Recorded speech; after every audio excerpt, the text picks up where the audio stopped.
Dalam keheningan, sabda Tuhan diperdengarkan. Biarlah sabdanya menemani kita hari ini. Bacaan dari surat kepada orang Ibrani. Saudara-saudara, kita sekarang mempunyai Imam Agung yang telah melintasi semua langit, yaitu Yesus, Anak Allah. Maka baiklah kita teguh berpegang pada pengakuan iman kita. Sebab Imam Agung yang kita punya bukanlah Imam Agung yang tidak dapat turut merasakan kelemahan kita. Sebaliknya, ia sama dengan kita. Ia telah dicobai, hanya saja tidak berbuat dosa. Sebab itu, marilah kita menghampiri tahta kerahiman Allah dengan penuh keberanian, supaya kita menerima rahmat dan menemukan kasih karunia untuk mendapatkan pertolongan pada waktunya. Dalam hidupnya sebagai manusia, Yesus telah mempersembahkan doa dan permohonan dengan ratap tangis dan keluhan kepada Dia yang sanggup menyelamatkannya dari maut. Dan karena kesalehannya, ia telah didengarkan. Akan tetapi sekalipun anak, ia telah belajar menjadi taat. Ini ternyata dari apa yang telah dideritanya. Dan sesudah mencapai kesempurnaan, ia menjadi pokok keselamatan abadi bagi semua orang yang taat kepadanya. Demikianlah sabda Tuhan.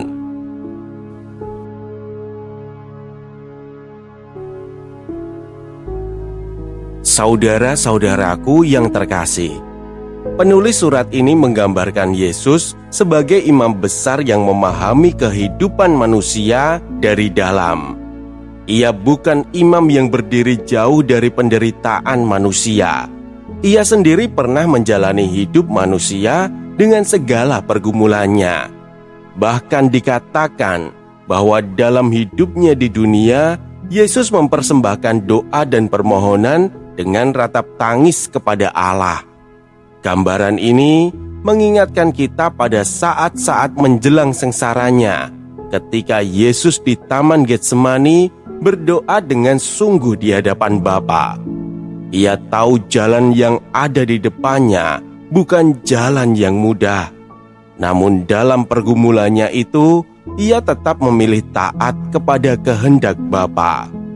Karena ketaatan itulah Kristus menjadi sumber keselamatan bagi semua orang yang percaya kepadanya. Yesus belajar taat melalui penderitaan, dan ketaatannya itu tidak berhenti di doa semata. Ia menjalani jalan itu sampai puncaknya, yakni di kayu salib. Bacaan ini menegaskan bahwa penderitaannya bukanlah sebuah kegagalan, tetapi jalan yang membawa keselamatan bagi banyak orang. Pada Jumat Agung, kita berkumpul untuk mengenang sengsara dan wafat Yesus. Bacaan ini menjadi pengantar yang kuat. Kita tidak hanya melihat penderitaan, tetapi juga ketaatannya yang sempurna. Yesus tidak menolak jalan salib. Ia tetap setia pada kehendak Bapa.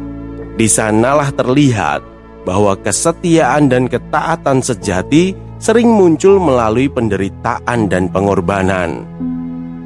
Dalam kehidupan sehari-hari, kita mungkin menemui contoh kesetiaan dan ketaatan yang serupa. Bayangkan, seseorang yang merawat orang tua yang sakit kronis. Hari demi hari, ia bangun pagi untuk menyiapkan obat, menemani, dan memastikan kebutuhan terpenuhi. Kadang lelahnya terasa berat, kadang ingin menyerah.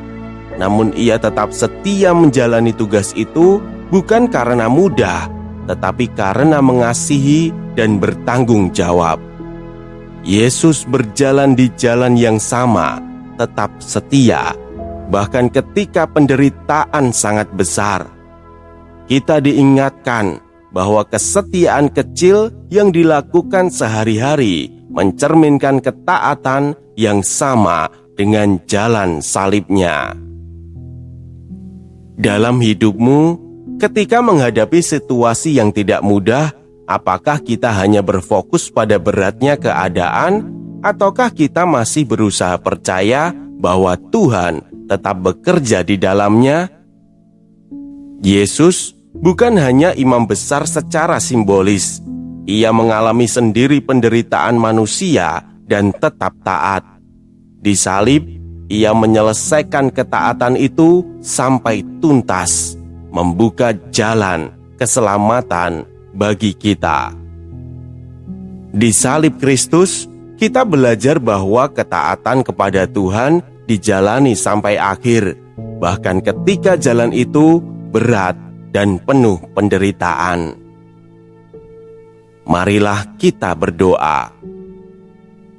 Tuhan Yesus, Engkau tetap setia kepada kehendak Bapa meskipun jalan yang Engkau tempuh berat dan penuh penderitaan. Ajarilah kami untuk tetap setia dan menyerahkan hidup kami kepadamu, terutama ketika hidup terasa sulit. Kuatkan hati kami agar tidak mudah menyerah dan selalu percaya bahwa Engkau berjalan bersama kami. Amin. Jangan biarkan sabda ini berhenti di kamu. Jika hari ini kamu merasa Tuhan berbicara padamu lewat bacaan ini, bagikanlah. Sebab setiap kali kamu meneruskan sabdanya, kamu sudah ikut ambil bagian dalam karya pewartaan. Semoga tersampaikan berkah dalam.